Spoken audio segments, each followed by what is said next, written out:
and human thought. In the Marxist sense, when we apply this law to society, the qualitative change is revolution. This is the second law of the transformation of quantity into quality. The law of the negation of the negation. This is sometimes referred to as negation and affirmation. And the simplest way to explain this law is when the new supersedes the old. When the old state of an object reaches its limit before a qualitative change occurs, this is the first negation. After surpassing this limit, the object transforms into a new state, which is the second negation. Therefore, we have a negation of the negation. The negation, or the limit, is negated, or superseded by something new.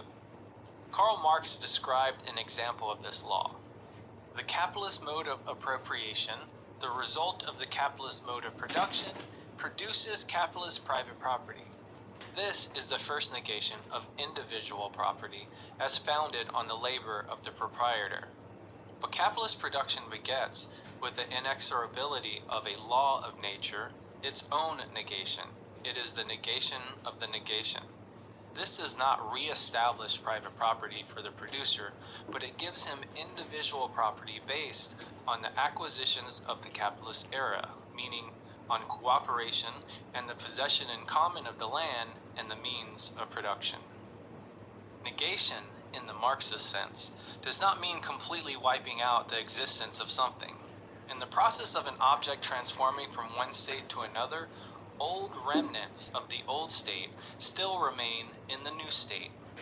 When feudalism became dominant after slavery, slavery still remained. When capitalism became dominant after feudalism, old remnants of feudalism still remained. Even when socialism becomes dominant after capitalism, slavery, feudalism, and capitalism still have remnants which remain and must be overcome in order to reach communism on a global level. A negation of the negation means a transformation from the old state into a new state of an object, when the new supersedes the old, but in a way which has continuity with the past, but also ruptures from it. This is what Marxists mean when we say progress does not travel in a straight line, but in spirals. Lenin described it as, human knowledge is not or does not follow a straight line, but a curve, which endlessly approximates a series of circles, a spiral. To sum up, life, society, and ideas are in a continual process of gradual changes which can build up into revolutionary qualitative changes due to the contradictions within a process. And this is all pushed forward by the unity of opposites within that process. And there we have the three laws of dialectics which form the basis of the philosophy of Marxism. Today we've taken a look at the development of both dialectics and materialism. We've traced dialectics all the way back to Plato, through Hegel, and up to the modern day. We've also explored the differences between philosophical idealism and philosophical materialism, as well as connecting that materialism to dialectics in order to better understand the interconnectedness of all things which exist in constant motion. Will from the Peace Report laid out Friedrich Engels' three fundamental laws of dialectics. 1. The law of the unity of opposites, wherein two aspects of a contradiction are in opposition, yet are interdependent and so united. 2. The law of the transformation of quantity into quality, wherein incremental quantitative changes in quantity, give way to revolutionary qualitative transformations, changes in quality. And 3. The law of the negation, wherein the old gives way to and is supplanted by the new. In short, dialectical materialism is the philosophical underpinning of Marxism, which posits that there are opposing forces which exist within all phenomena, and that these contradictions drive change in the material world. Next up, we'll be looking at how this applies to social historical development as we dive into historical materialism. And I know some of you are itching to learn more about contradiction, given that it's a fundamental part of understanding dialectical materialism, so that'll be covered in the following video. Thank you for watching this video. Hopefully you found it useful and not too overwhelming. Don't worry or feel discouraged if this topic just hasn't clicked yet. Dialectics takes a long time to master and it can be quite a frustrating process. I strongly recommend you dive into the reading and resources list in the description box below to help you develop your understanding of this important topic. I want to give a massive thank you to Will from the Peace Report for his excellent contribution to this video. Will's currently working on a massive project diving into these very topics in much greater detail, so make sure to get over to his channel right now to subscribe and be notified when it's released. Thank you to all the supporters on Patreon. I couldn't do this without you. Thank you Michaela Schmid, Christian Nepales, Cormac O'Brien, Brian Roos, Alfonso Dingo Torres, Mekalova, Key to the Fields, Rock Artist, Todd Sprang, CJ Mika, Nike the Sage, Train H13, Meowsifer, Hunter Johnson, Rare Hero, Don Loquishlada, 60 Valen, Lepanian, Kale Marx, Roja, Blair Don, Rich Vert, MLM in Practice, Eric Lindahl, ZK Goody, Laverna Wintermore, Kyle Rapp, Vuchko, Michael Stone, Doc Toma, Ayob Farah, Becky, Pastor Jubert, Romuald Bettier, A Mouthwash Bottle, Mr. Miyamoto, Kyle King, Jack M, Wonderbads, Moelahin, JT Chapman, Jose, Joseph Shepard, Jack Schneidman, Conrad Amara, Wealth for the 99%, Spoop, and Trailer Park Communist. Cheers everyone, August Long Foe.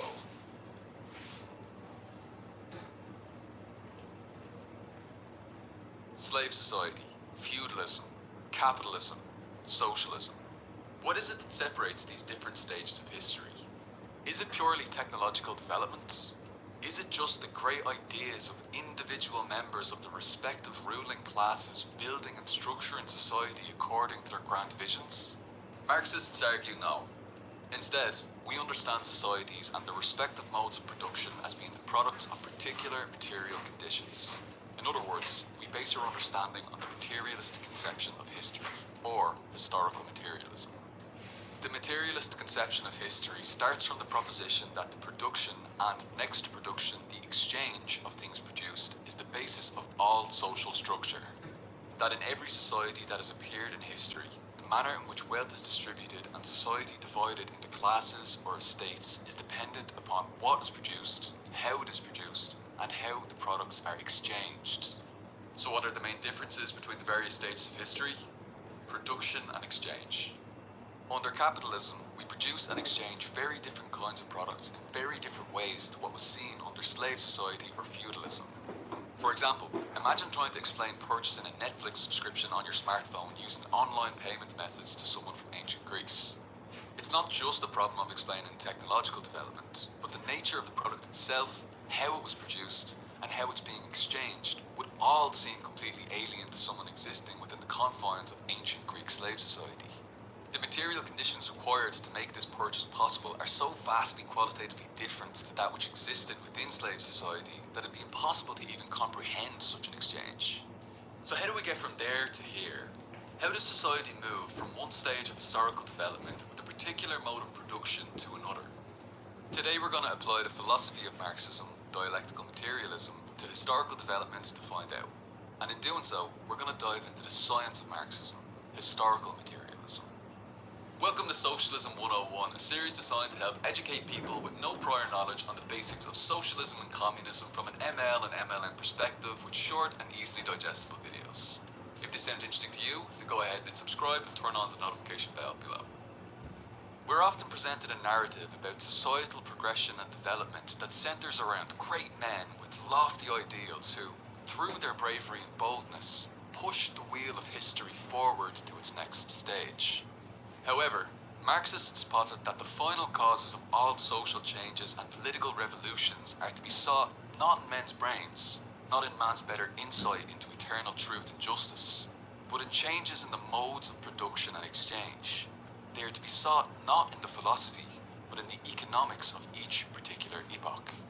Marxists recognise that we didn't progress from slave society to feudalism, nor from feudalism to capitalism, as a result solely of impressive individuals with big ideas. Rather, these historical progressions were the result of contradictions within each historical epoch being resolved.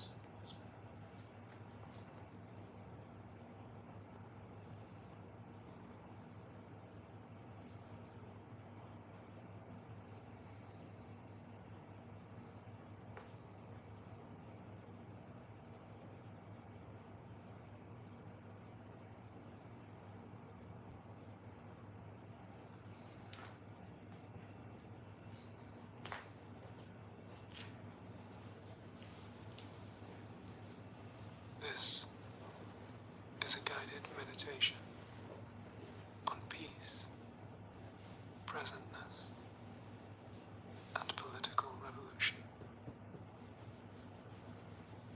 Find a place where you can sit comfortably, perhaps resting your hands on your knees. You may wish to sit on the floor with your legs crossed, or if you're not too tired, you may like to lie down on your back.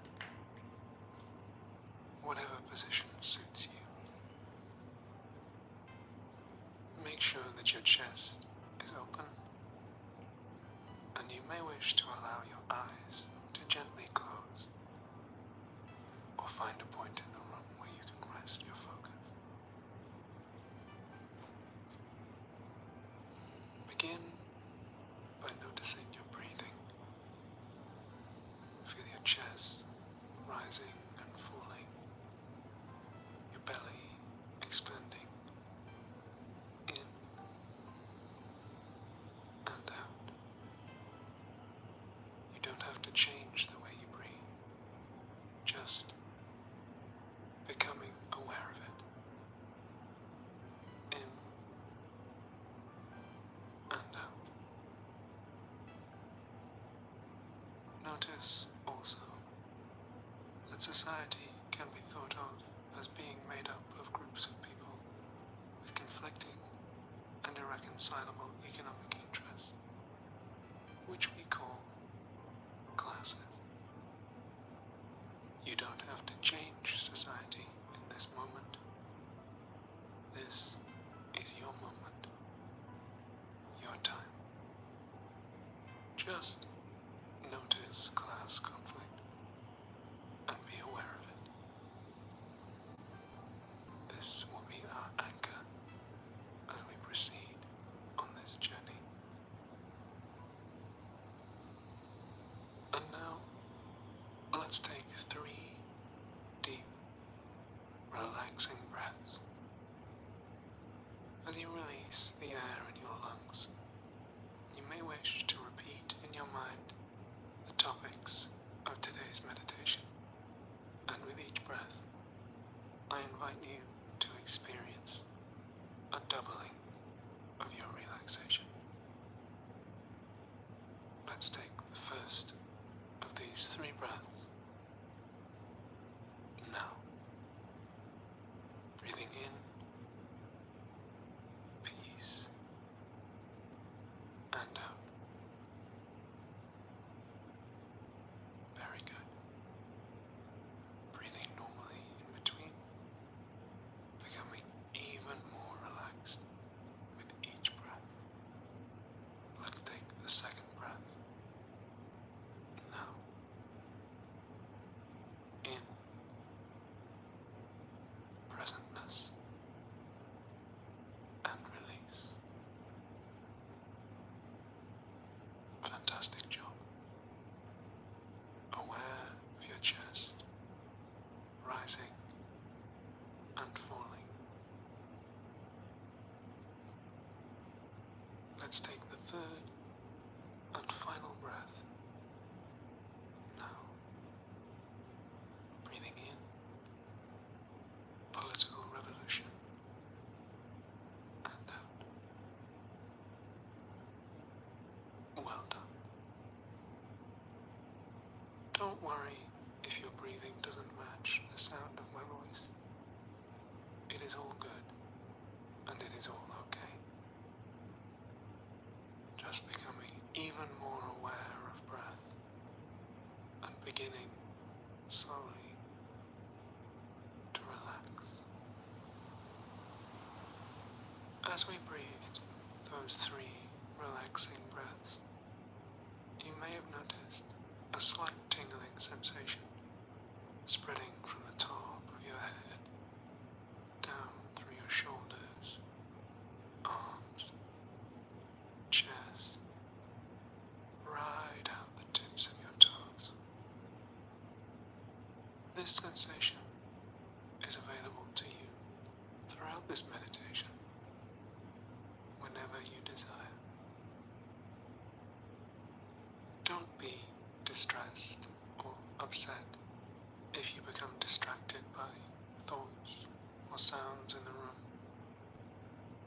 just keep coming back to breath.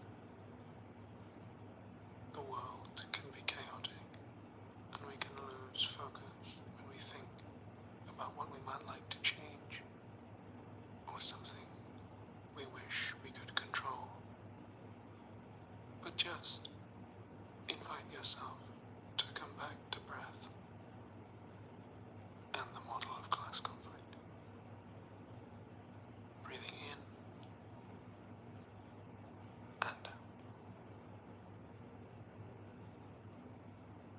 As you sink deeper and deeper into this relaxed state of awareness, you may begin to notice the position of your body, the surfaces you are in contact with, the temperature of the room. And you may also notice your body's position in the system of global capitalism. And the air continues to flow, becoming even more relaxed, even more aware.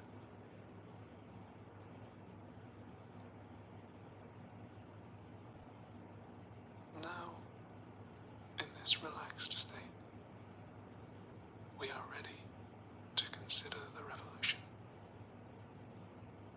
As you breathe in and out, receive an invitation to the idea that revolution will look different for you if you are in a bourgeois nation enriched by global capitalism than it might for someone in a country impoverished by it. Returning always to breath and class conflict. When we think about revolution, we may imagine it as destructive or violent. We may conjure images of past revolutions that we think fell short, or make jokes about sending landlords and capitalists to violent ends. We may shy away from this image, whether because we are liberals rather than socialists, or because we were raised in liberal capitalist societies that maintain a hold on our thoughts, or perhaps out of compassion and love for our fellow human beings, whoever they may be.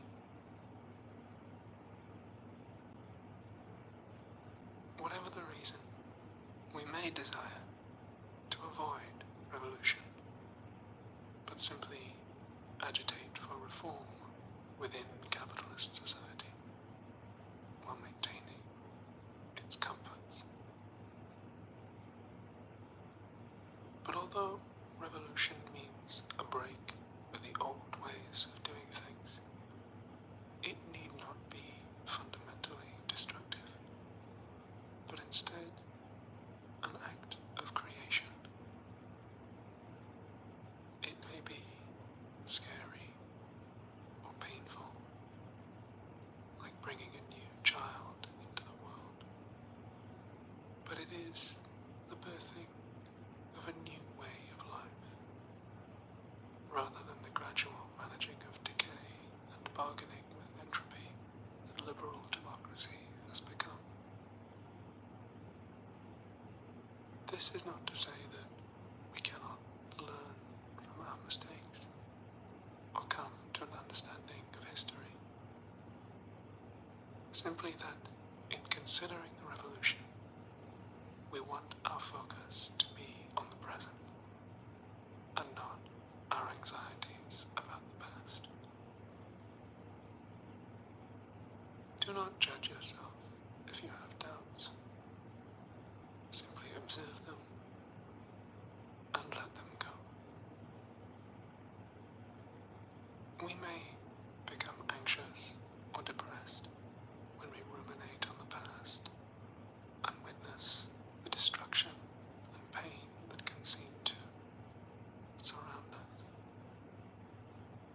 We can be upset by the wickedness of others and wonder how it us that human beings can have done so many awful things to each other or the planet.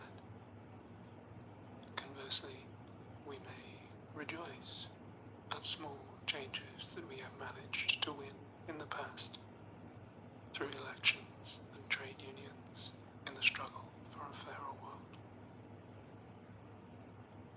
But the past is not real and exists only in our memories, in the present, where breath and class conflict remain,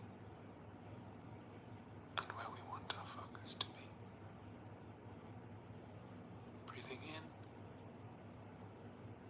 peace, and out. Each breath deepening your relaxation and your awareness.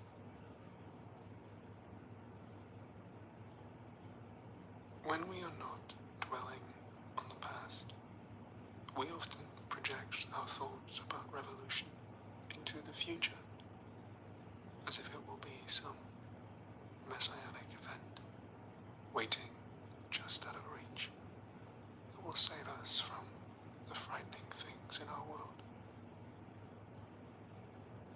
But the future also does not exist. It is only anticipation in the present moment.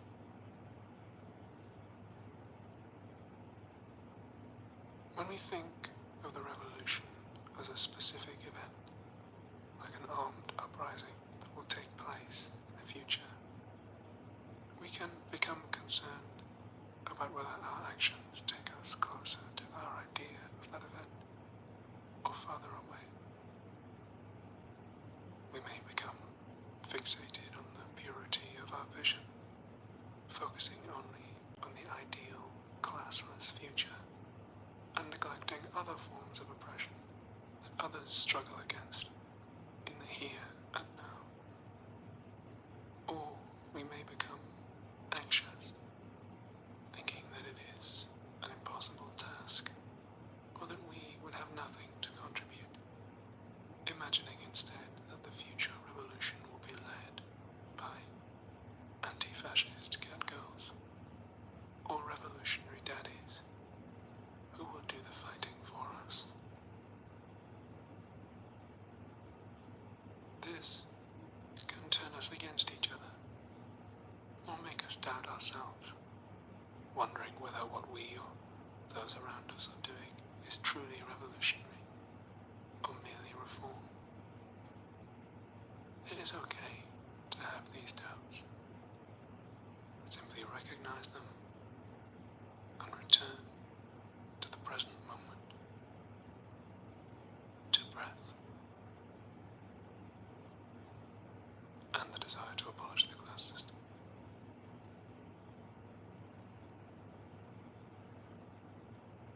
By noticing and letting go of doubts, and not judging ourselves or others for having them, we become prepared to take and wield power in the present, to neither retreat into ruminating on how we have been hurt in the past by the current political system, nor project our desire for change onto imaginary future heroes, but instead, in the present moment, to realize the energy inside of ourselves that we can use to lead the revolution. Now, breathing in, presentness, and out.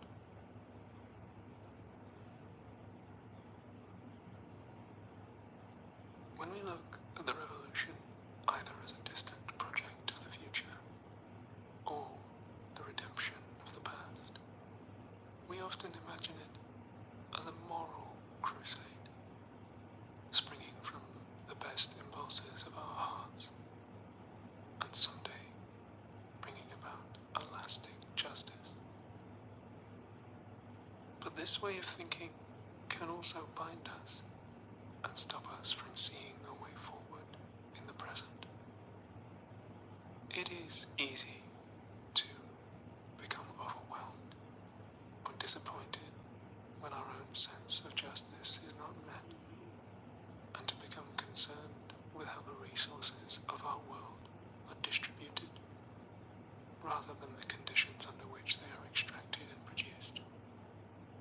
We stray from the present and class conflict, and it is easy to conflate our moral desire for a better world with the ideals of participation in bourgeois democracies in which we are raised. That is not to say that we must abandon our moral ideals or close our hearts to democratic participation or the suffering of others, or that our smaller efforts to make the world a better place are necessarily a misuse of our time. It is merely to appreciate that a revolution is more than a change in the distribution of goods, or a struggle to get a slightly fairer deal. It is the struggle to abolish the causes of that injustice, not merely its symptoms, which are fleeting and can flare up chaotically as long as class conflict persists. Breathing in, political revolution, and out, aware of your chest, your belly, that tingling sensation in your head, shoulders, chest, and down through your legs. You may become aware that you are holding tension in your neck, or your jaw, or cognitive tension brought about by trying to reconcile the internal contradictions of capitalism.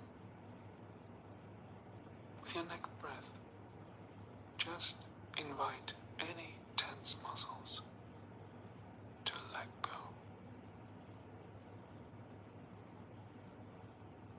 In a moment, we will count backwards from 5 and gradually return to our normal awareness. But first, take a moment to suspend yourself in this relaxed state, as if deep in an ocean, the waves sway overhead, but you are still and calm.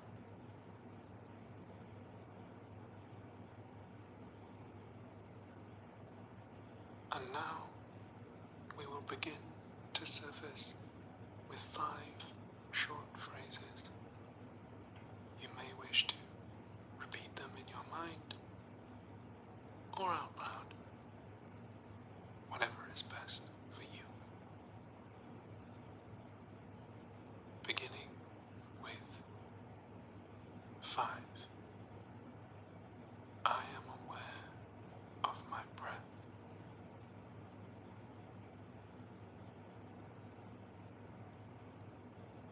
And now, 4. I am aware of my body, becoming more aware with each breath. 3.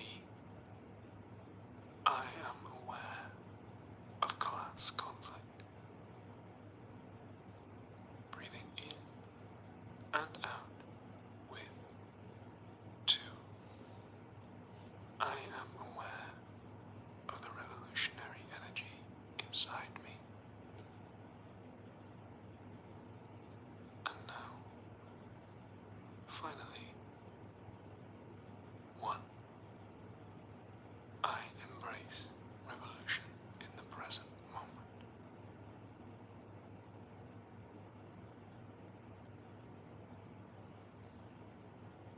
Fantastic job.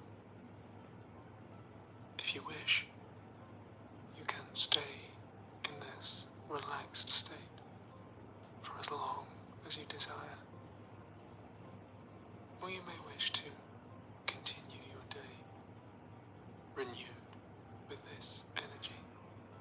just remember to allow your awareness to always return to breath and the present moment, and the desire to abolish the class system.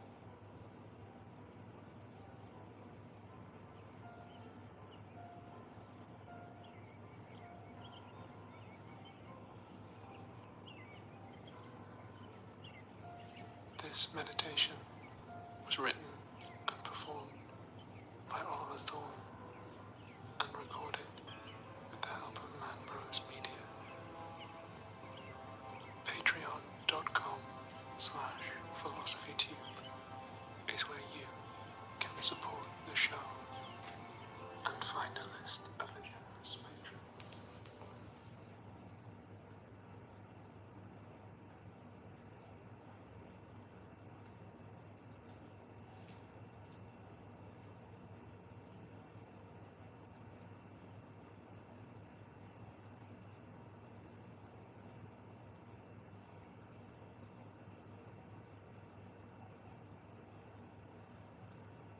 Being resolved, specifically through the development of the society's productive forces and the transformation of the relations of production through class struggle. This key concept uncovered by historical materialism, that society progresses from one stage of historical development to another, from one mode of production to another, through the struggles of classes that exist in contradiction with each other, is why Marx wrote that the history of all hitherto existing society is the history of class struggle.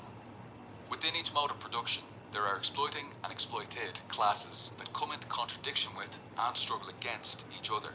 Slave owners and slaves, landlords and serfs, capitalists and workers. How do we identify these opposing forces? Through historical materialist analysis. Let's take the modern example of the contradiction between the bourgeoisie and the proletariat. To identify this, we use the dialectical materialist philosophical approach of studying the contradictory aspects within an object. Here, the capitalist mode of production's relations of production. From our understanding of dialectics, we know that the two aspects of a contradiction exist in both unity and opposition with one another.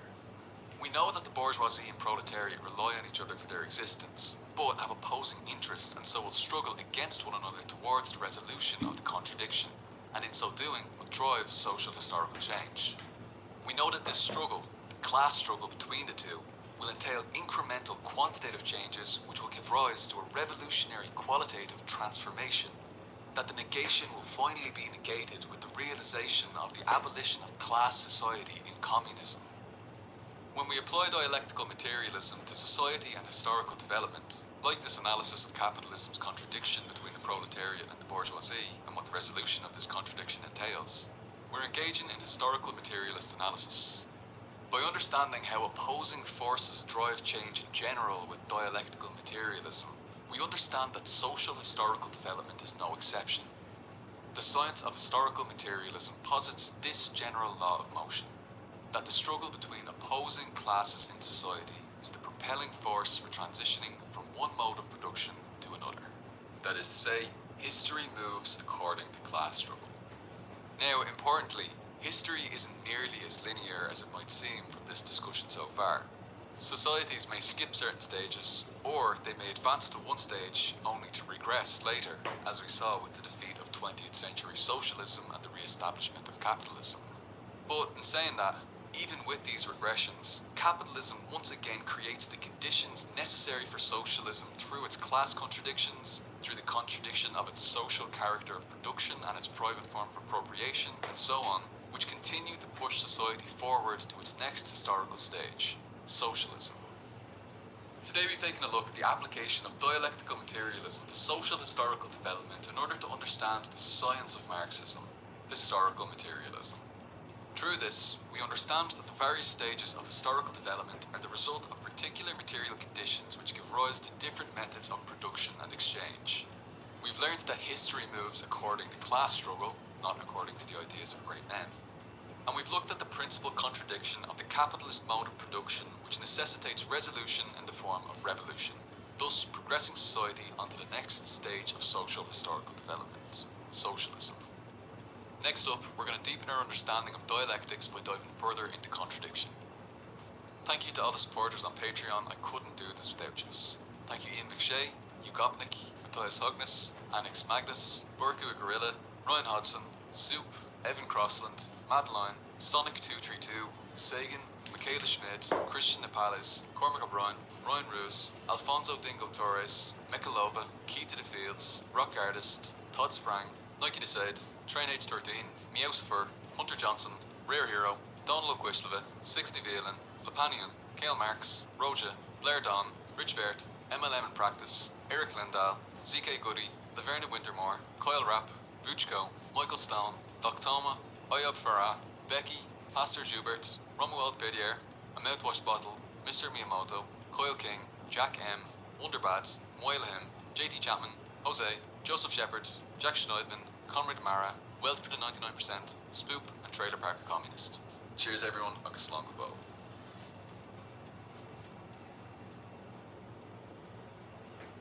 You've probably noticed terms like contradiction, antagonism, principal aspect, and so on being used throughout this series, and used quite differently to how they might be understood in the popular context. We've spoken about the antagonistic contradiction between the proletariat and the bourgeoisie, and about how the bourgeoisie is the dominant aspect in capitalism. But what does this actually mean? What exactly is a contradiction? Where do we find these contradictions? How exactly do we determine which aspect of the contradiction is dominant? Are contradictions always antagonistic, or can they be non-antagonistic? Isn't this all just abstract nonsense with no bearing on the real world? Today we're going to take a look at the answers to these questions and more.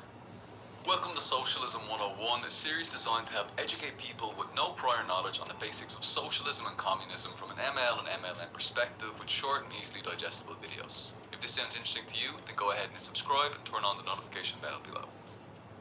What exactly is a contradiction? A contradiction is when two seemingly opposed forces are simultaneously present within a particular situation, an entity, or an event. So when we refer to contradictions, we're referring to the presence of the two opposing forces within phenomena, within objects, within processes. We refer to each of these opposing forces as the aspects of the contradiction. The proletariat constitutes one aspect of a contradiction, while the bourgeoisie constitutes the other aspect. Now these contradictions are everywhere, emerging within every facet of existence, both in ideological phenomena and objective phenomena, in mind and matter. Contradiction is universal, and this movement of opposites exists within all objects and processes from beginning to end. Every single thing in the world is in motion. If it is no longer in motion, it ceases to exist. This is even true of inanimate objects that are made up of cells that are put together at the same time they are breaking down and decomposing. Every single thing has its own internal contradictions, constituting the primary fundamental cause of its motion and development, while interactions and interrelations with other things, external contradictions, are secondary factors in development. That being said, while contradictions exist everywhere and everything is interconnected, each contradiction contains its own unique, particular characteristics which constitute the nature and essence of that thing. An egg and a rock have very different contradictions internally within each of them, and when subjected to similar external factors, such as applying heat, one of them will transform into a chicken, while the other will remain a rock.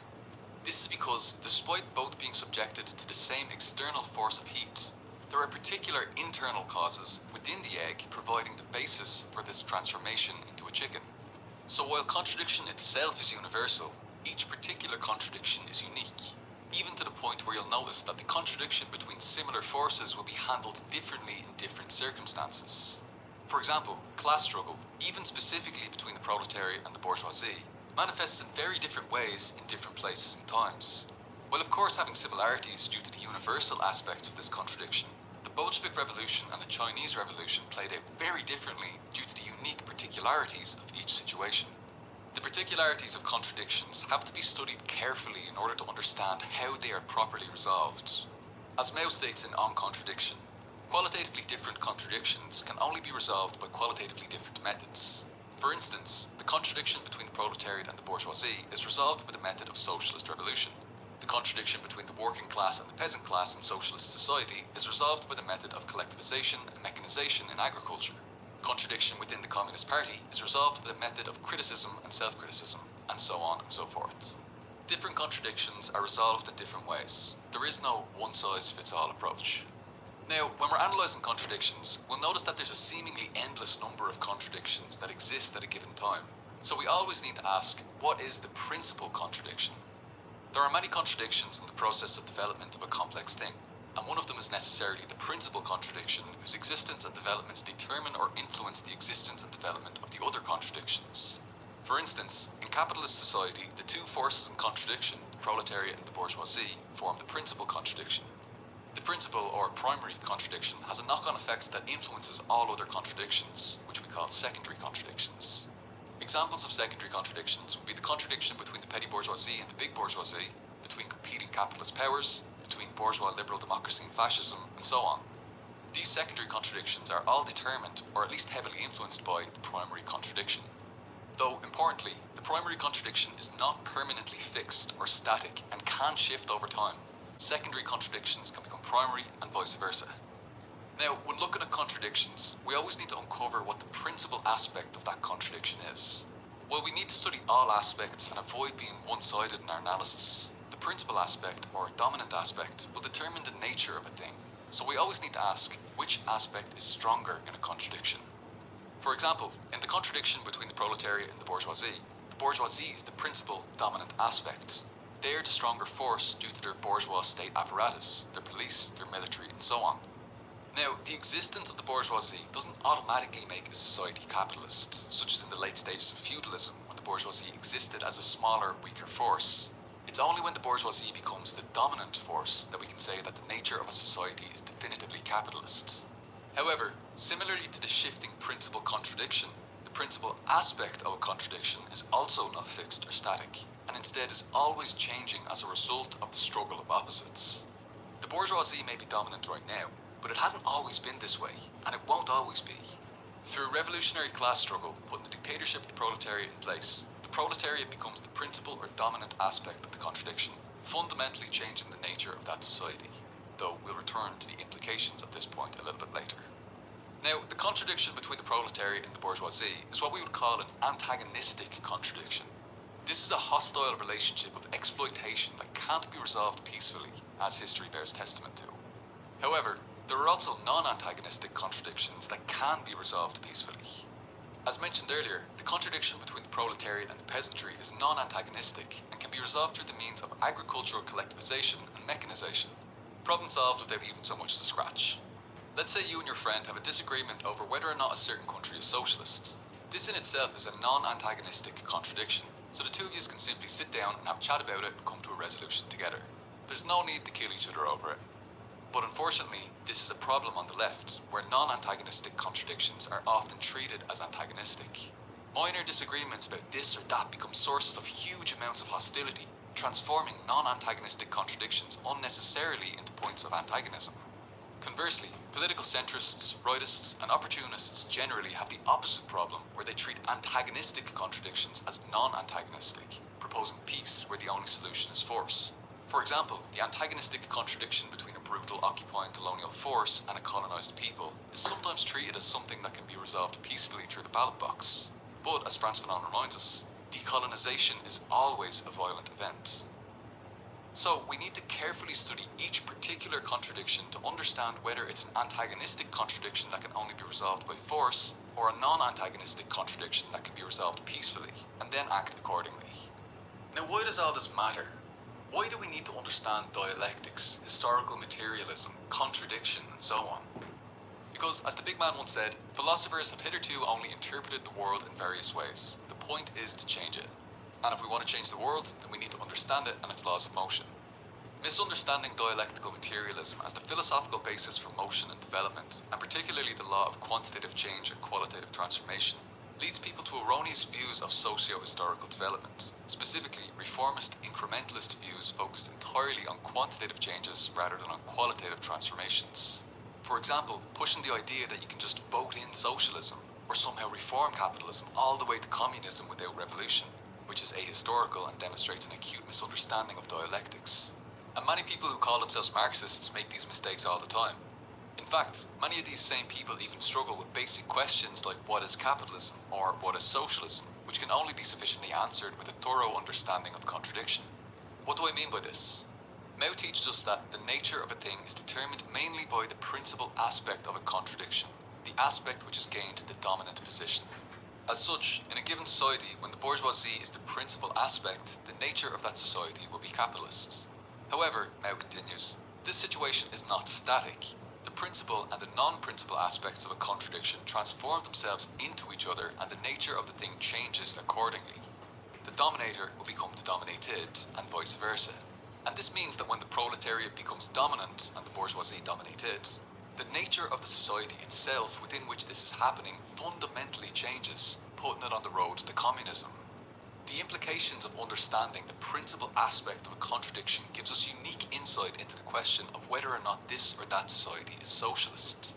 While there are certainly many specific characteristics of this transition period, it's no longer simply a shallow question of communist aesthetics or sloganeering about the commodity form, but rather a scientific socialist examination of class contradiction that asks, which aspect is dominant? Now, how does a class enforce its dominance? Well, to answer this, we can ask, how does the bourgeoisie maintain its dominant position? To put it bluntly, primarily down the barrel of a gun. Specifically through bourgeois state violence, or the threat of it, largely through its police and military forces. Which is why the police break strikes and repress the workers when we try to unite, and why they facilitate forced evictions. They protect private property and the capitalist class, not the proletariat. And as long as these bourgeois state forces remain in place, unchallenged by a proletariat able to match its strength to defend our own specific class interests, the bourgeoisie will remain dominant in the contradiction and capitalism will prevail. Today we've taken a look at the meaning of contradiction. We've touched on its universality and particularity, the principal contradiction, the principal aspect of contradiction, and the place of antagonism in contradiction. We've also considered why studying all this matters, addressing what can sometimes feel like abstract philosophizing by examining the concrete real-world implications of dialectical materialism.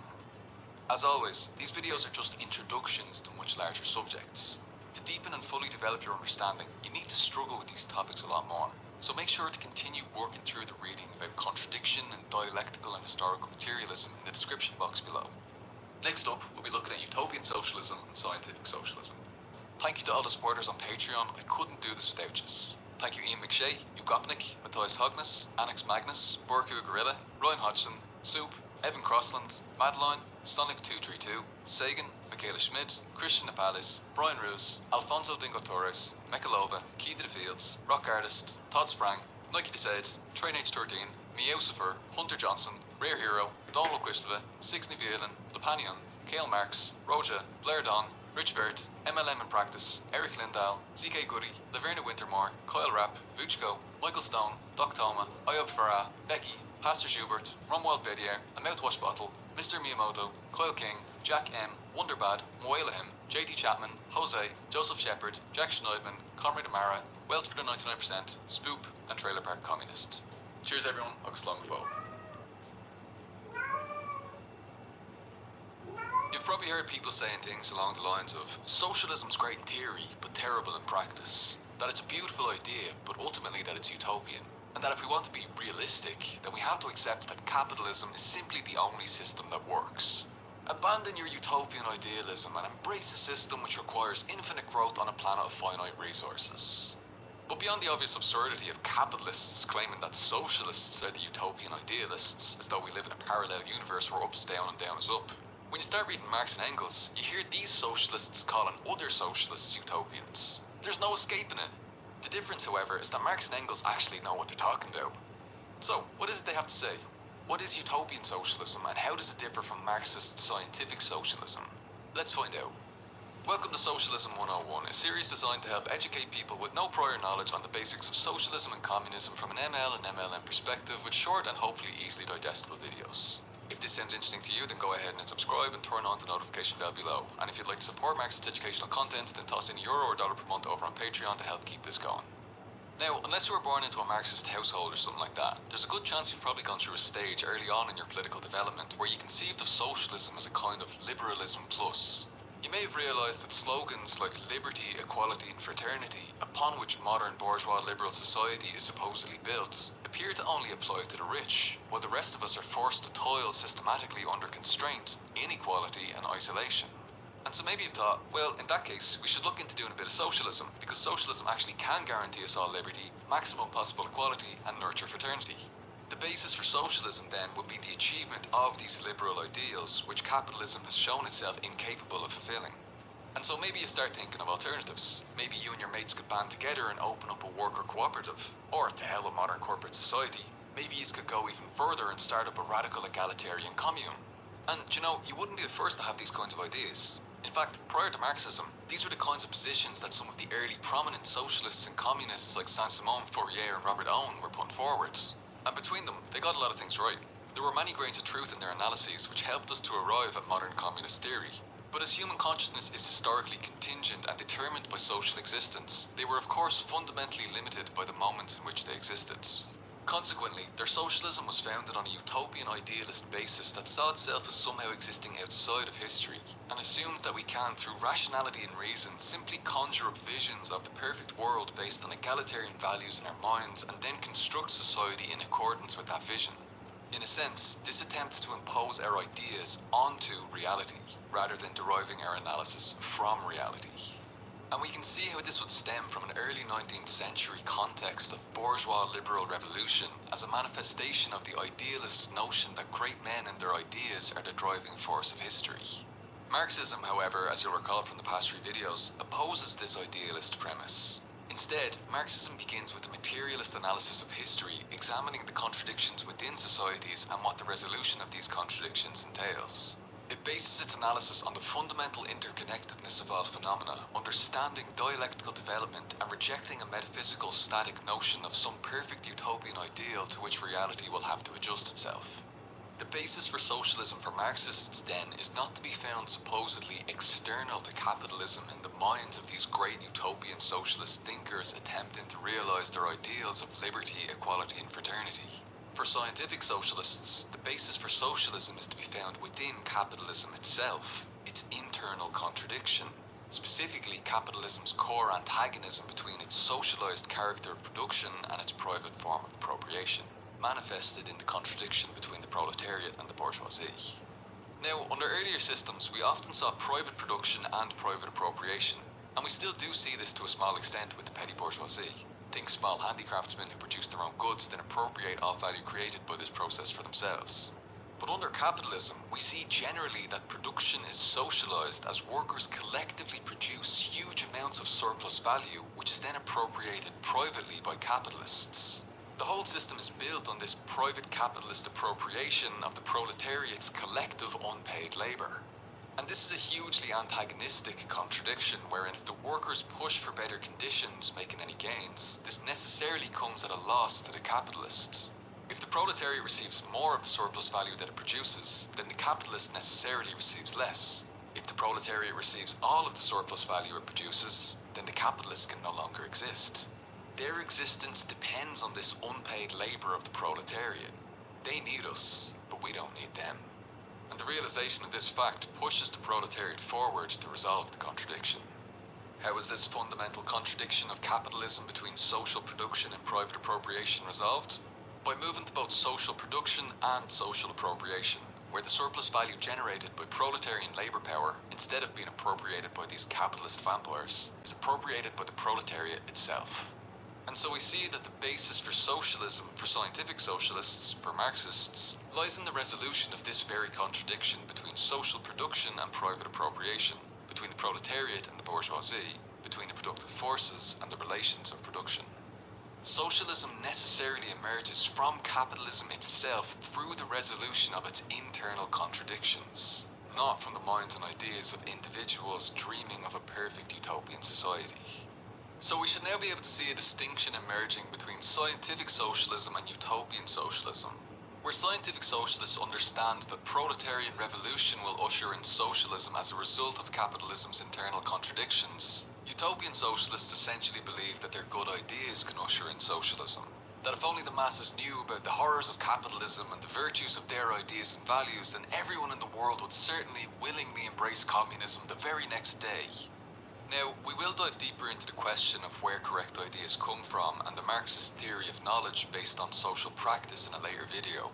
But it should be clear by now already that, despite what some well-known progressive figures of the day might say, Marxism is not just an extension of bourgeois liberalism, and its basis is not simply a more complete realization of its principles like liberty, equality, and fraternity. Scientific socialism is based on the materialist analysis of class contradictions throughout history, the resolutions of which progress society from one stage to the next. In the context of modern society, scientific socialist analysis primarily focuses on capitalism's internal contradiction between socialized production and private appropriation, which provides the material basis for socialism itself, as this antagonism must be resolved. And further, it can only be resolved through socialist revolution, the hero of which is the collective revolutionary proletariat, not the detached bourgeois intellectual who conjures up their perfect egalitarian society in their mind and then attempts to impose that vision upon the world. Revolutions that advance us from one stage of social historical development to the next are not just the result of great men's ideas being imposed on the world, but rather it is the resolution of class contradictions within society that propels us forward to the next epoch. Therefore, the transition from capitalism to socialism too will not be the result of great men constructing society based on their grand visions, but rather the result of the class struggle between the proletariat and the bourgeoisie towards the negation of the negation in classless society. This is the scientific socialist, Marxist basis for socialism, a decisive rupture from earlier utopian socialist projects. Today we've taken a look at utopian socialism and scientific socialism. We've looked at the basis for utopian socialism, tracing its developments out of bourgeois liberal idealism. We then contrasted that with scientific socialism as based on historical materialism and the analysis of class contradictions as being the motor for social historical development, rather than just individuals with lofty ideals. As always, these videos are not a substitute for studying theory in depth, just a supplement, so make sure to continue reading to deepen your understanding of these topics. Make sure to have a read of Socialism, Utopian and Scientific by Friedrich Engels for more. It's quite short and very accessible even for newcomers to theory. Link in the description box below. Next up, the Marxist theory of value. Thank you to the supporters on Patreon. This series wouldn't be possible without yous. Thank you Ian McShay, Gopnik, Matthias Hogness, Annick Magnus, Borku Gorilla, Ryan Hodgson, Soup, Evan Crossland, Madeline, Sonic232, Sagan, Michaela Schmidt, Christian Napales, Brian Ruse, Alfonso Dingo Torres, Mekalova, Keith the Fields, Rock Artist, Todd Sprang, Nike the Sage, Train H13, Meowsifer, Hunter Johnson, Rare Hero, Don Loquishleva, Six Nevelan, Lepanion, Kale Marks, Roja, Blair Don, MLM in Practice, Eric Lindahl, ZK Goody, Laverna Wintermore, Kyle Rapp, Vuchko, Michael Stone, Doctoma, Ayub Farah, Becky, Pastor Schubert, Romwell Bedier, A Mouthwash Bottle, Mr. Miyamoto, Kyle King, Reverend London Hollywood, Wonderbad, JT Chapman, Jose, Joseph Shepard, Jack Schneidman, Comer Demara, Weltford 99%, Spoop, and Trailer Park Communist. Cheers everyone, August Long of Ho. How do employers make their money? Where do profits come from? How can these profits be maximised? Today we're going to dive into Karl Marx's law of value to unveil the answers to these burning questions of our time and more. Get the notepads out and let's go. Welcome to Socialism 101, a series designed to help educate people with no prior knowledge on the basics of socialism and communism from an ML and MLM perspective with short and easily digestible videos. Well, at least they're usually pretty short. If this sounds interesting to you, then go ahead and hit subscribe and turn on the notification bell below. If you'd like to support Marxist educational content and you're in a position to do so, then toss €1 or $1 per month over on Patreon to help keep this series going.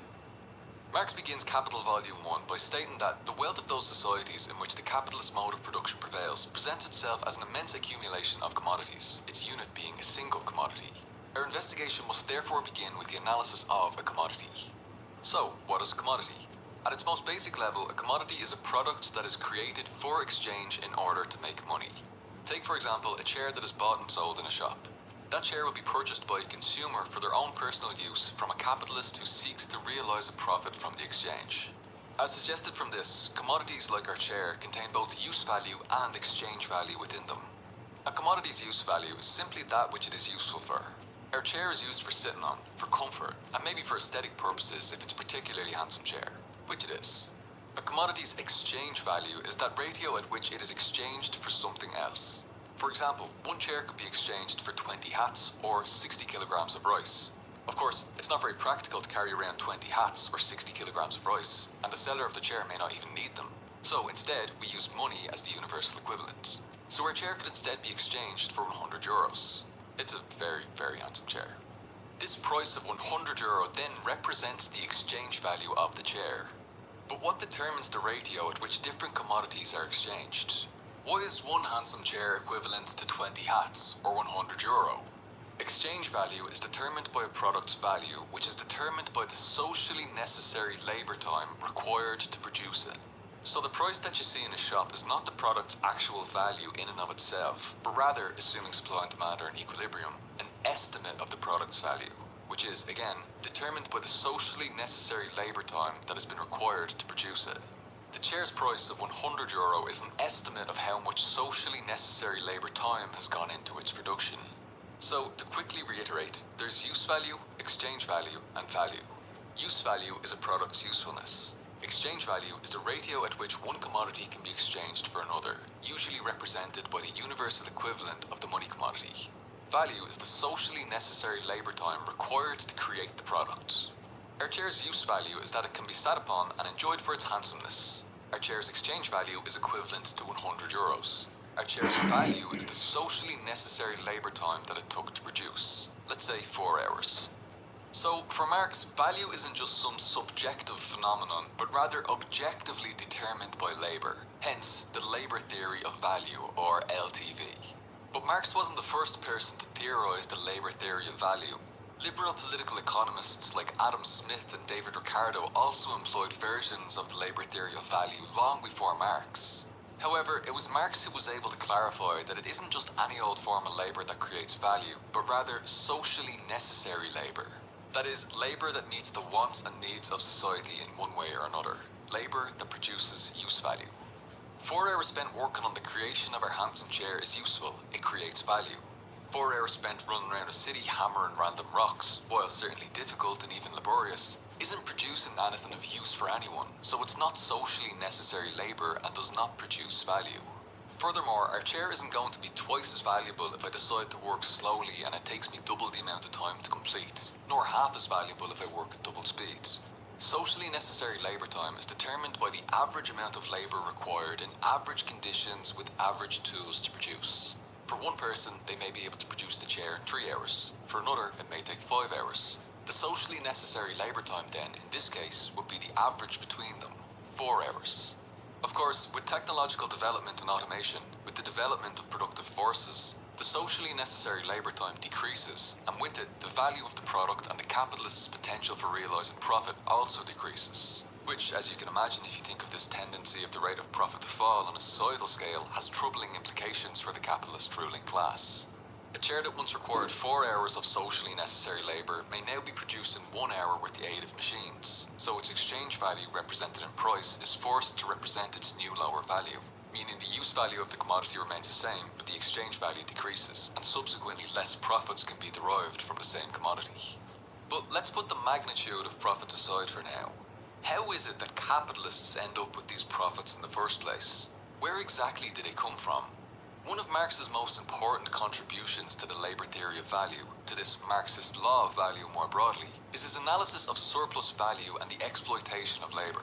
In order to understand where capitalists' profits come from, we need to understand wage labour.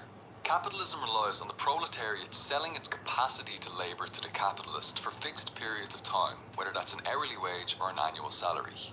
The important point is that workers don't sell their labour directly, but rather they sell their ability to do labour for a given period of time.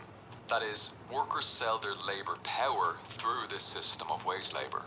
And this selling of labour power, the capacity to do work over a period of time, rather than labour itself, facilitates the extraction of surplus value from workers hidden within the production process. The end result is that, while a worker may get paid for working for 4 hours, the worker is not getting paid the full value of that 4 hours work.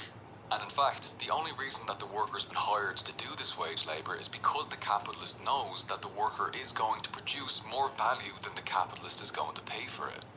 Let's take a look at the general formula of capital to see this in action.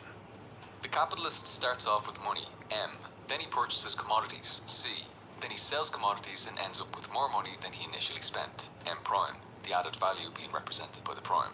Now, value is not created by circulation, by simply trading back and forth, but rather, value is created by socially necessary labour. So therefore, if the capitalist wants to make a profit, then the value-producing commodity he has to purchase will be labour power. So the capitalist purchases this commodity, then sells the product of this labour power to realise the profit. The capitalist can then use that profit to purchase more commodities to realise greater profits, and so on into infinity. But But this MCM circuit is perhaps a little bit simplistic and doesn't fully reveal where the profit comes from, instead just showing us that it exists by the end. So let's look at the expanded form of the general formula of capital to pinpoint it exactly. Our capitalist friend starts with money, M.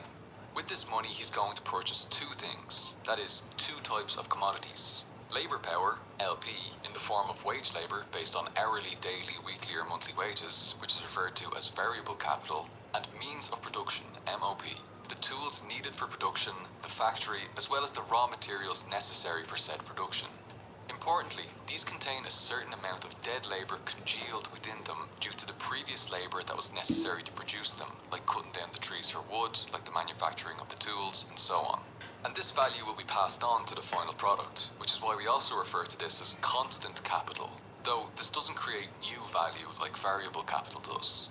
So, our capitalist friend has purchased these commodities, labour power and the means of production, and now we proceed to the actual production process, P, through which living labour creates new value. The result of this production is that a new commodity has been created, C prime, which contains value over and above the value that had been spent on the earlier commodities of labour power and means of production. That is, surplus value has now suddenly appeared. And this surplus value is realised in profit when the capitalist takes that new commodity to the market and sells it for a sum of money greater than what they paid initially for labour power and means of production, M prime. Let's run through that again using our handsome chair to demonstrate. Our capitalist starts off with €60. He uses €20 to purchase the wood, the hammer, the nails, etc. necessary for this chair, the means of production. He uses the remaining €40 to purchase 4 hours of labour power from a worker. The worker then gets to work on the creation of this chair in the production process, and the final result of that is a finished handsome chair imbued with value over and above that which was spent on the labour power and the means of production. So now the capitalist can take this new chair to the market and, assuming supply and demand are in equilibrium, sell it for €100 to realise a profit of €40 over and above the initial sum of money spent. But how can this be? Well, we know that €20 was transferred into it through the dead labour imbued within the raw materials and tools used for its production, the constant capital. But this means that €80 has been generated from living labour in the production process, the variable capital. €40 of this was paid to the worker for 4 hours of their labour power, but this leaves a further €40 remaining as a surplus. So while the worker worked for 4 hours and was paid €40 for working for 4 hours, the worker actually produced value translating to €80 over that period. The worker was only compensated for half the value of their labour, and the capitalist made off with the rest. The €40 profit that the capitalist realised is the unpaid labour of the worker. The value of the labour was realised as €80, while the worker only received €40 as payment for their labour power. The capitalist paid €40 for something that was worth double that. The labour power was then purchased at a lower cost than the labour itself produced within that period of time. So now we see how, while the worker was paid for working for 4 hours, they were not paid for 4 hours' work. And this wouldn't be a unique situation. The entire capitalist system is premised on capitalists appropriating the unpaid labour of the proletariat through wage labour and this purchasing of labour power which enables the hidden exploitation of labour. Only half the time spent working in this situation was actually necessary labour, that is, labour necessary to cover the costs of the worker's wage. The other half was surplus labour, labour that produced surplus value which was then appropriated by the capitalists. 2 hours of necessary labour and 2 hours of surplus labour. For every hour that was worked, only half of that hour was necessary to cover the €10 paid in hourly wages, while a further half hour was worked for free, and the capitalist pocketed the value generated by it. If this surplus labour hadn't taken place, then the commodity that resulted from the production process wouldn't have any surplus value imbued within it, meaning the capitalist wouldn't be able to realise a profit and would instead just break even. Exploitation, this appropriation of the proletariat's unpaid labour, is a necessary condition for capitalism. And there are different levels of exploitation that may occur. The rate of exploitation can be measured by S over V, or the surplus value over the variable capital. Here, the surplus value is manifested in the profit of €40, while the variable capital is the amount spent on wages, which is also €40. So that'd be 40 over 40, meaning a rate of exploitation of 100%. If the profit was €20, it'd be 20 over 40, and the rate of exploitation would be 50%. If the profit was €80, then the rate of exploitation would be 200%. Again, always assuming supply and demand are in equilibrium. And a higher rate of exploitation is precisely what capitalists continually strive for, leading to higher profit margins for them. Not due to any malice, ill intent, or moral failures on their behalf, but simply because the system of capitalism necessitates it in order to perpetuate itself. So how might they do that? How do capitalists maximise surplus value? Let's recall that time spent labouring is divided into two sections: necessary labour, which covers the cost of wages, and surplus labour, which generates value above and beyond that paid to the worker. It's in the interest of the capitalist's profits to make it so that there's as little necessary labour as possible and as much surplus labour as possible. The first way they can do this, and have done this historically, is by augmenting the length of the working day. This increases what's called absolute surplus value. However, as a result of organised labour action, many countries now have limits to the number of hours a person can work a particular job, generally about 40 hours a week. This means that, aside from snatching a few extra minutes here and there before or after work or during the lunch break, absolute surplus value is no longer the most viable route for maximising surplus value. Instead, capitalists turn to increasing what's called relative surplus value. This means keeping the overall number of hours worked as they are, but instead simply maximising the surplus labour within that time period by decreasing the necessary labour.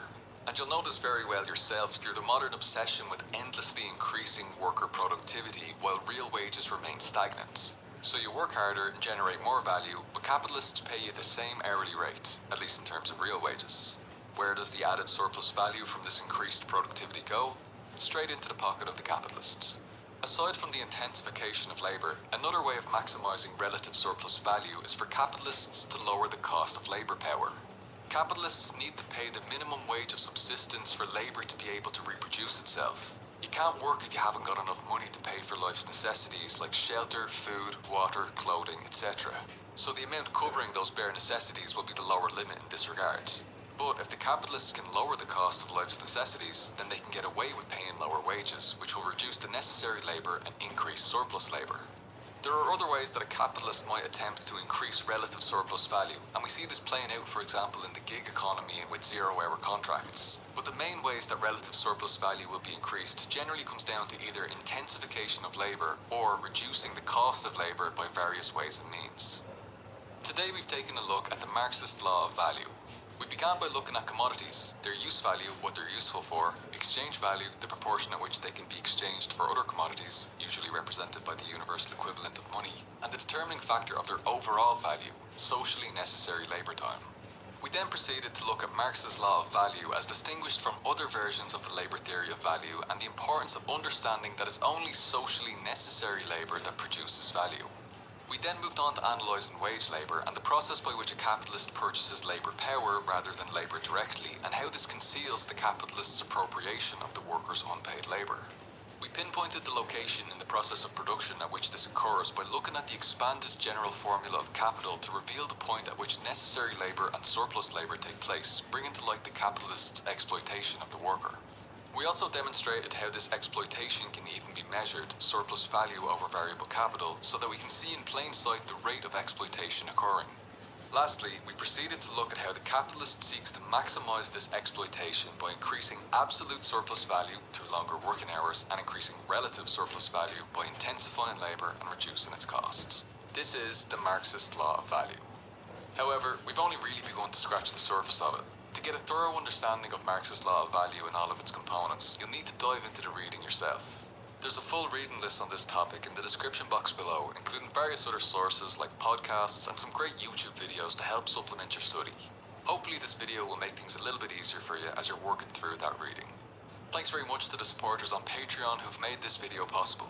Thank you Ian McShay, Ugopnik, Annex Magnus, Borku Gorilla, Ryan Hodgson, Soup, Madeline, Sonic232, Sagan, Michaela Schmid, Christian Napalis, Brian Ruiz, Alfonso Dingo Torres, Menkalova, Key to the Fields, Rock Artist, Zakassi, Anglo-Irish Bolshevik, Todd Sprang, Nike Decide, Train H. Tordeen, Miosifer, Hunter Johnson, Rare Hero, Donalo Quishleva, Sigsney Velan, Kale Marks, Roja, MLM in Practice, Eric Lindahl, ZK Goody, Laverna Wintermore, Kyle Rapp, Vuchko, Doctoma, Iob Farah, Becky, Pastor Schubert, A Mouthwash Bottle, Mr. Miyamoto, Kyle King, Reverend Lon Gnome Hollywood, Wonderbad, JT Chapman, Jose, Joseph Shepard, Jack Schneidman, Comrade Amara, Wealth for the 99%, Spoop, and Trailer Park Communists. Cheers everyone, agus slán go fóill.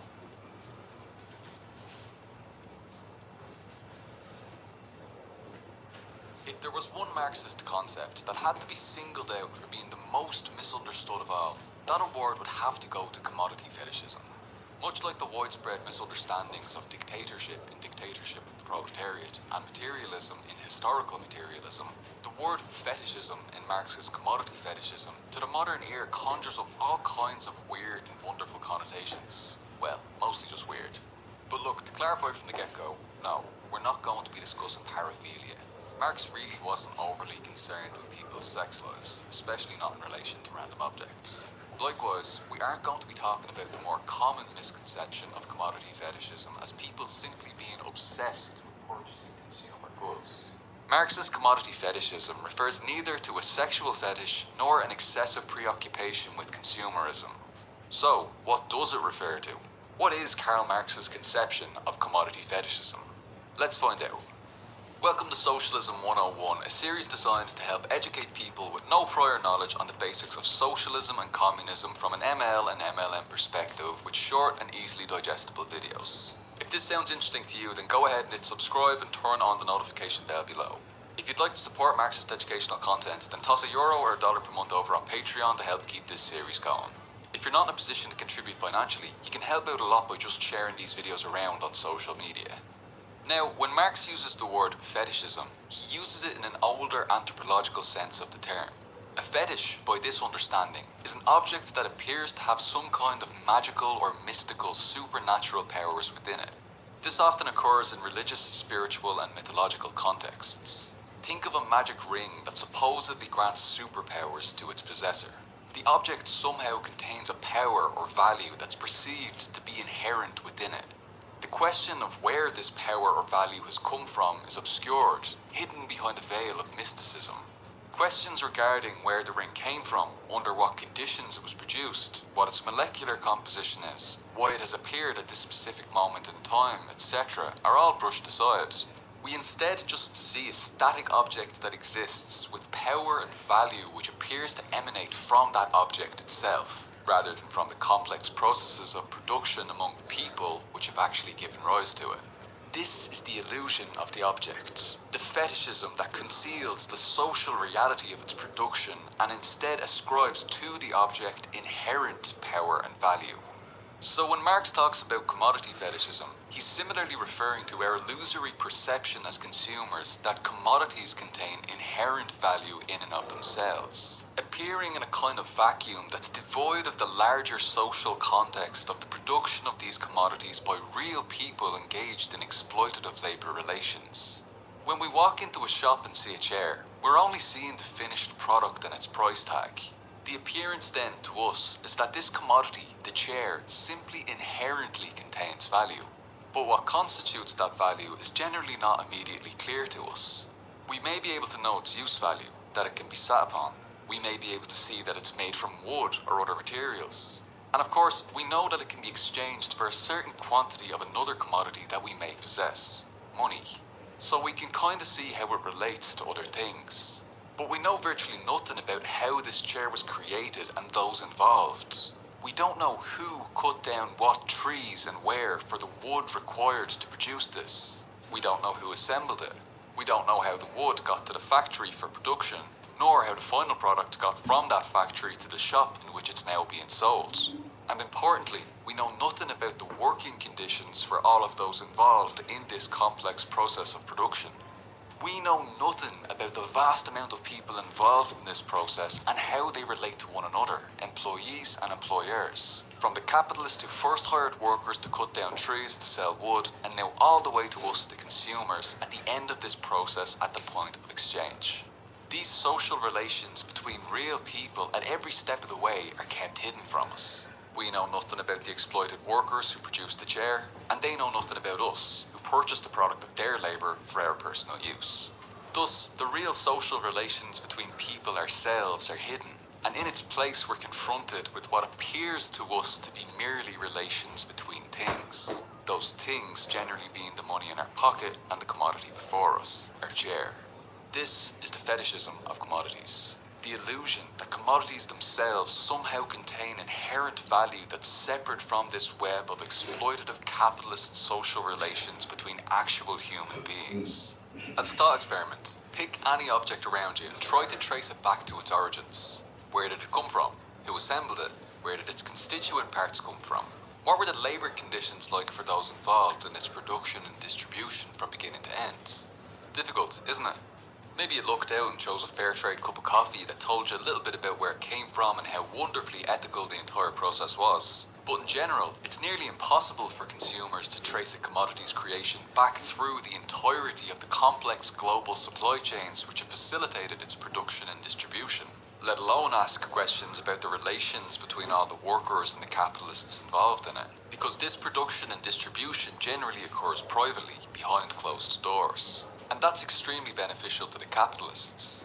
Most consumers would be repulsed if they learned about the slave labour involved in the production process of many goods that they'd regularly purchase, and this could potentially damage capitalists' profit margins. So when we go into a shop and look at commodities like our chair, what appears to us as a result of the mystifying veil of commodity fetishism is, rather than relations between actual living human beings, instead the fantastic form of a relation between things, our money and this or that commodity. As a result of the private, hidden nature of the production process, what we see is only the surface level relations between things, concealing the truth of exploitative social relations between real, living, breathing people, concealing this factor that all commodities share in common: human labour. Today we've taken a look at commodity fetishism. We began by clearing up misconceptions around the word fetish based on contemporary uses of the term.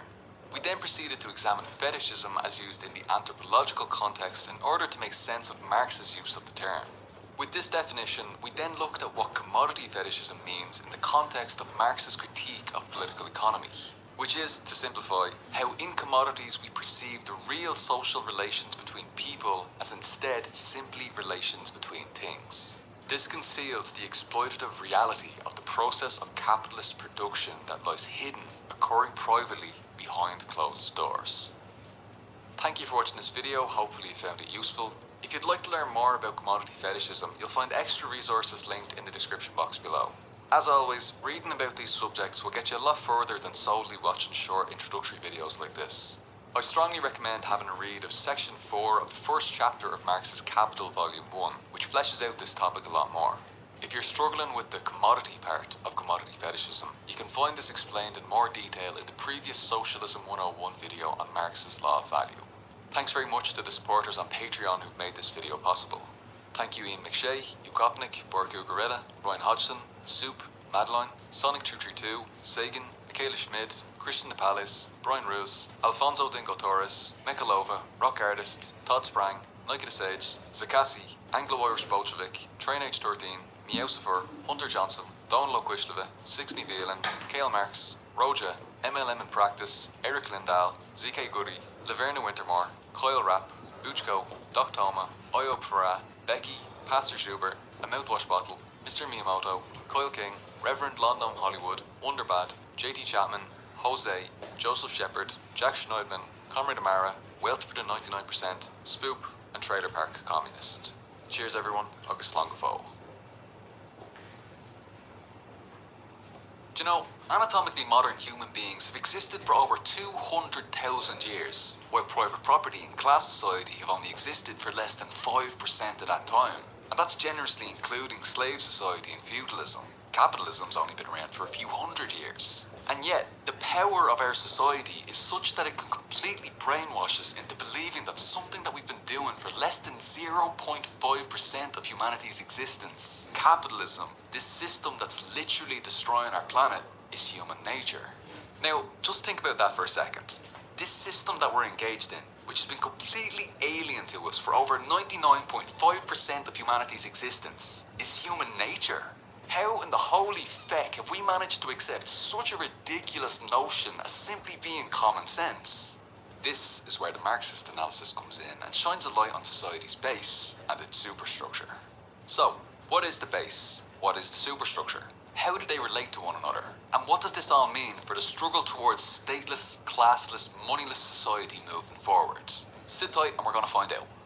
Welcome to Socialism 101, a series designed to help educate people with no prior knowledge on the basics of socialism and communism from an ML and MLM perspective with short and easily digestible videos. If this sounds interesting to you, then go ahead and hit subscribe and turn on the notification bell below. If you'd like to support Marxist educational content, then toss €1 or $1 per month over on Patreon to help keep this series going.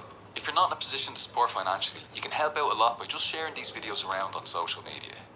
Now, it's rare that Marx ever clearly lays out the specific aspects of his theoretical work. We're usually just left with fragments here and there that we have to patch together and work out for ourselves. But in the footnotes of the first chapter of Capital Volume 1, Marx surprisingly provides a brief overview of the concept of base and superstructure. He writes that the economic structure of society is the real basis on which the juridical and political superstructure is raised and to which definite social forms of thought correspond. That the mode of production determines the character of the social, political and intellectual life generally.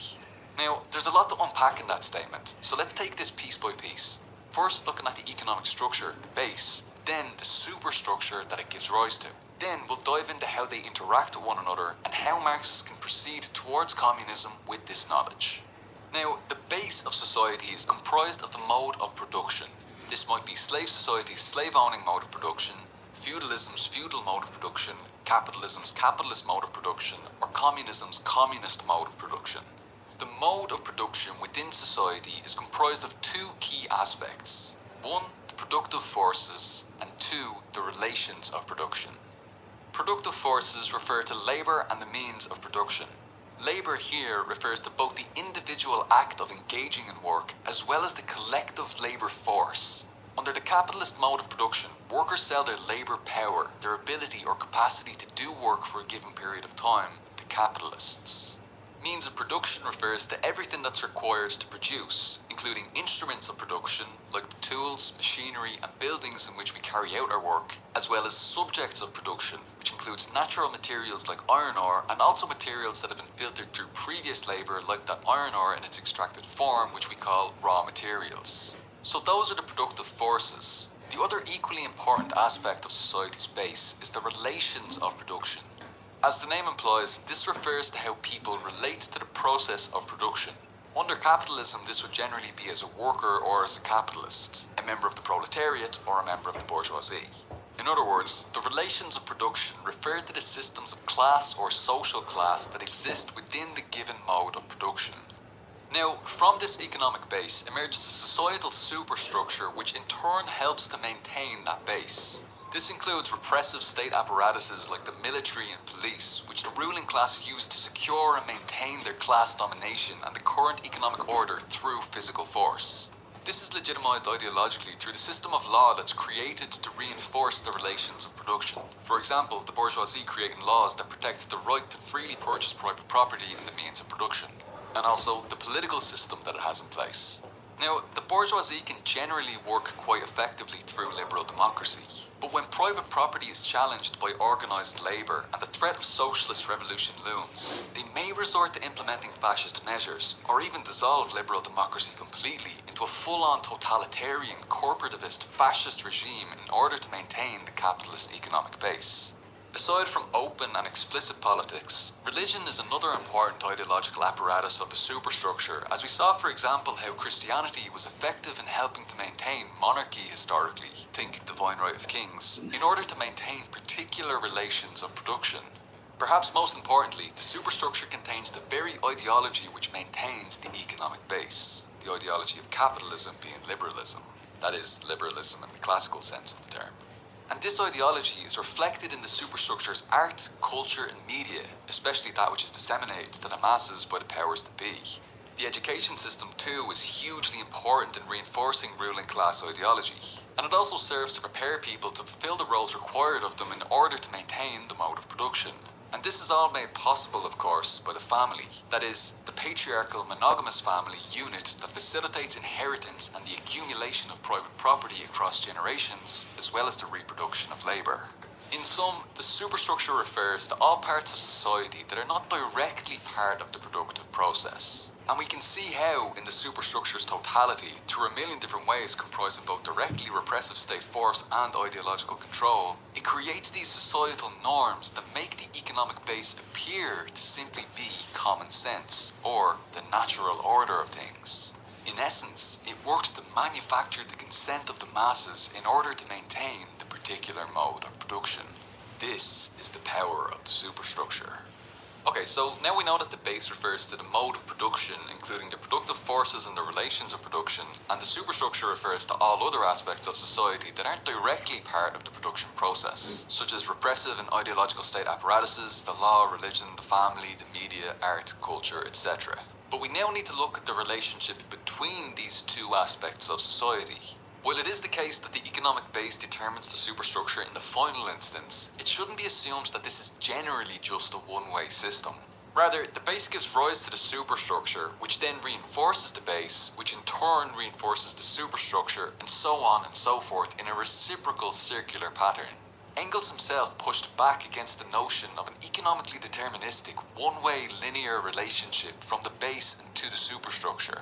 Writing in 1890, Engels stated that according to the materialist conception of history, the ultimately determining element in history is the production and reproduction of real life. Other than this, neither Marx nor I have ever asserted. Hence, if somebody twists this into saying that the economic element is the only determining one, he transforms that proposition into a meaningless, abstract, senseless phrase. The economic situation is the basis, but the various elements of the superstructure also exercise their influence upon the course of the historical struggles, and in many cases preponderate in determining their form.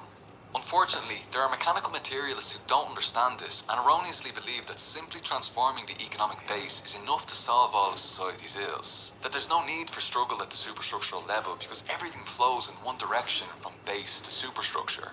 The real-world consequence of this is that many of the daily struggles faced by the oppressed that don't directly pertain to the base and its relations of production, the struggle between proletarian and bourgeois, may be ignored. For example, state forces disproportionately enacting violence against nationally oppressed groups may get written off as unimportant because the state, culture and identity are all aspects of society's superstructure, which will presumably automatically get fixed by a socialist revolution's transformation of the base's relations of production. In opposition to dialectical materialist analysis, this erroneous mechanical materialist position views the base as the most important principal and decisive force at all times. However, as Mao stated in 1937, when the superstructure, politics, culture, etc., obstructs the development of the economic base, political and cultural changes become principal and decisive. And of course, this theory was proven in practice during the Chinese Revolution when it was shown that transforming the economic base alone was not enough, but that there in fact had to be an active struggle at the superstructural level too, which was put into practice most prominently during the Great Proletarian Cultural Revolution. So, learning from proletarian revolutionary history, we now know that the struggle for stateless, classless, moneyless society must be waged at the levels of both base and superstructure. This means that it's our duty as part of the revolutionary struggle to abolish class society to not only combat the exploitation of labour under the capitalist mode of production at the base, but to also combat modes of oppression like white supremacy and patriarchy which dominate the superstructure. Today we've taken a look at the Marxist analysis of society's division into base and superstructure. We first looked at the economic base, the mode of production comprised of the productive forces and the relations of production. We then proceeded to look at the superstructure, which refers to all aspects of society that aren't directly part of the productive process. We then proceeded to look at the dialectical relationship between base and superstructure, highlighting that it's not a one-way relationship, but rather that both influence each other in a reciprocal manner. From this, we were able to see that in order for the proletariat to successfully transition to stateless, classless, moneyless society, it's necessary to not only transform the economic base through socialist revolution, but also to engage in struggle at the superstructural level with ongoing cultural revolution. One last thing to note, while today we've spoken primarily about capitalism, there are generally elements of prior modes of production within all societies. This continues into the socialist transition period where all remnants of class society are completely swept away, bit by bit, until fully classless, communist society is achieved. Right, thanks very much for watching this video, and thanks especially to the supporters on Patreon who've made it possible. Thank you Ian McShay, Ugopnik, Borkir Gorilla, Ryan Hodgson, Soup, Madeline, Sonic232, Sagan, Michaela Schmidt, Christian Napales, Brian Ruse, Alfonso Dingo Torres, Mekalova, Rock Artist, Grengry, Todd Sprang, Nikita Sage, Sikasi, Anglo-Irish Bolshevik, Amy Schmidt, Eli Leslie, Thomas Ross Wood, Jason Schmidt, Dale Siebold, Train Age 13, Meowsifer, Hunter Johnson, Donald O'Quishleva, Sixney Vealin, Kale Marks, Roja, Emma Lemon Practice, Eric Lindahl, CK Goody, Kyle Rapp, Vuchko, Doctoma, Oyop Becky, Pastor Schubert, A Mouthwash Bottle, Mr. Miyamoto, Kyle King, Reverend London Hollywood, Wonderbad, JT Chapman, Jose, Joseph Shepard, Jack Schneidman, Comrade Amara, Wealth for the 99%, Spoop, and Trailer Park Communist. Cheers everyone, agus slán go fóill. If you're a working person, you've no doubt experienced the sensation of being a cog in a machine at some point. The feeling of detachment and disconnection in your daily life. Living for the weekend because the majority of your life is spent toiling for your capitalist overlord. Barely making enough to scrape by while your boss grows rich off the back of your labour. The little time you can find outside of work is your only opportunity to truly live. Marx summed this up in 1844 when he wrote that the worker only feels himself outside his work, and in his work he feels outside himself. He feels at home when he's not working, and when he is working he does not feel at home. His labour is therefore not voluntary but coerced. It is forced labour. As a result, therefore, man, the worker, only feels himself freely active in his animal functions, eating, drinking, procreating, or at most in his dwelling and in dressing up, etc. And in his human functions at work, he no longer feels himself to be anything but an animal. Here Marx is referring to the concept of alienation or estrangement, a point that hits hard for a lot of working people who experience this sensation of being chewed up and spit out day after day by the capitalist system that we're living under. It's also a topic that's been heavily debated among Marxists for reasons that'll become clear later on in the video. So, what is alienation? What are workers alienated from exactly? And why is this a subject of such intense, heated debate among Marxists? Let's find out. Welcome to Socialism 101, a series designed to help educate people with no prior knowledge on the basics of socialism and communism from an ML and MLM perspective with short and easily digestible videos. If this sounds interesting to you, then go ahead and hit subscribe and turn on the notification bell below. If you'd like to support Marxist educational content, then toss €1 or $1 per month over on Patreon to help keep this series going. If you're not in a position to support financially, you can help out a lot by just sharing these videos around on social media. Now, when talking about alienation, this broadly refers to detachment, estrangement, or disconnection from something. Alienation has occurred in various ways under all class societies, including slave society and feudalism. But the young Karl Marx argued in his economic and philosophical manuscript of 1844 that alienation presents most intensely under the capitalist mode of production. And he claims that it occurs in four main ways. 1. Alienation from the product of labour. 2. Alienation from the act of production. 3. Alienation from humanity's species being. And 4. Alienation from other people. Let's take a look at each of these one by one. First, workers are alienated from the product of their labour. Workers produce goods. The capitalist then takes away these goods from the worker and sells them to realise a profit, creating an immediate disconnection between the worker and the product of their labour. As labour power is purchased at a lower cost than the value that labour itself produces, the worker can never afford to purchase all the products that they have created back from the capitalists. The products of labour are thus permanently detached or alienated from the worker who produced them. To demonstrate this, look at the clothes that you're wearing. Who made them? You likely don't know the workers who produced them, nor do the workers know you. The product of labour is detached or alienated from the worker who has produced it. Instead, you'll likely just see a brand of some kind, demonstrating the capitalist's appropriation of the product of the worker's labour and revealing that it's been detached or alienated from the workers themselves. Furthermore, the workers who create these clothes will never be able to purchase all these products that they've created. For example, workers in Bangladesh making 50 cents per hour would never be able to buy back all the high-end consumer goods that they're creating that are sold in the global north for hundreds of euros or dollars. Alienation from the product of labour is thus a permanent feature of the capitalist mode of production. Second, workers are alienated from the act of production itself insofar as the fact that workers don't freely engage in production of their own accord, but they instead labour in order to gain a wage so that they may survive. If they don't work, they can't afford food, shelter, clothing, or any of life's necessities.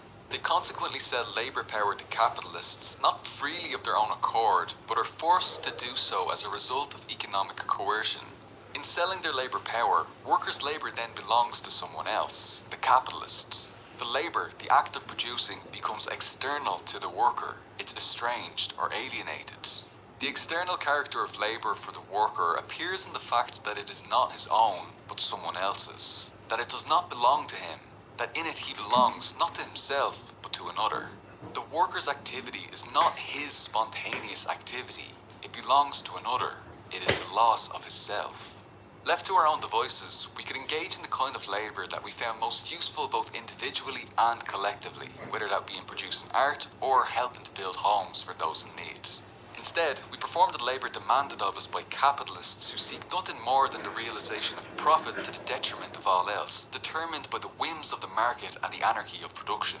So not only are workers alienated from the act of production under capitalism due to the economic coercion which forces them to sell their labour power, they're also alienated by what the capitalist forces them to produce, whether that's the shoes that are made in the sweatshop or the burger that's prepared in the restaurant. Neither are produced in accordance with the desires of the workers, but instead in accordance with the requirements of capital.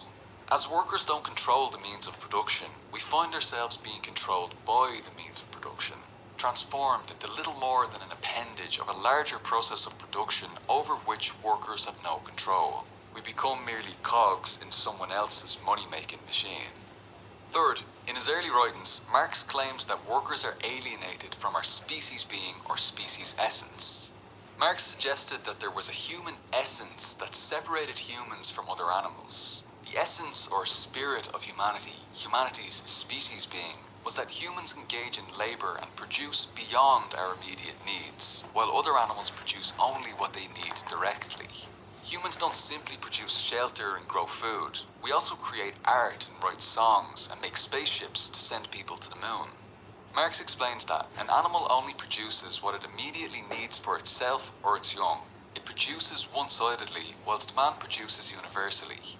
An animal produces only under the dominion of immediate physical need, whilst man produces even when he is free from physical need and only truly produces in freedom therefrom.